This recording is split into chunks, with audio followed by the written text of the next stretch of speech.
Hello friends, சுவையான பேல் chat பண்ணுறதுக்கு ஒரு வாணலியில் 2 கப் பொரி, 1 கப் அளவுக்கு வறுத்த வேர்க்கடலையை போட்டு லேசாக கொஞ்சம் வறுத்து எடுத்துக்கலாம்.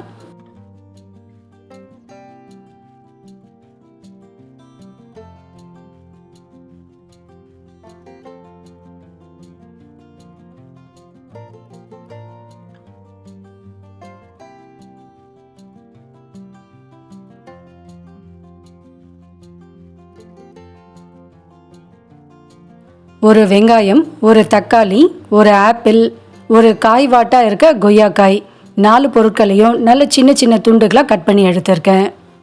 பொடியாக நறுக்கின வெள்ளரிக்காய், கொஞ்சமாக கொத்தமல்லியும் எடுத்து வச்சுருக்கேன்.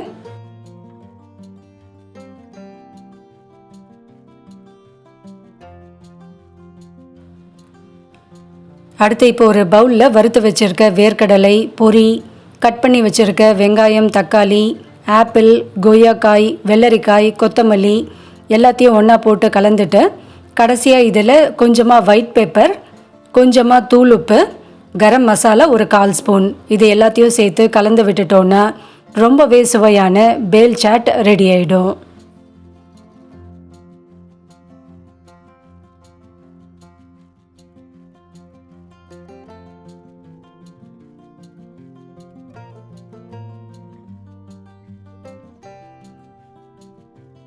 இந்த பேல் சாட்டை பரிமாறுறதுக்கு முன்னாடி கொஞ்சமாக டொமேட்டோ சாஸ் போட்டு கலந்து கொடுத்தோன்னா டேஸ்ட் இன்னும் கூட நல்லா எடுத்து கொடுக்கும்.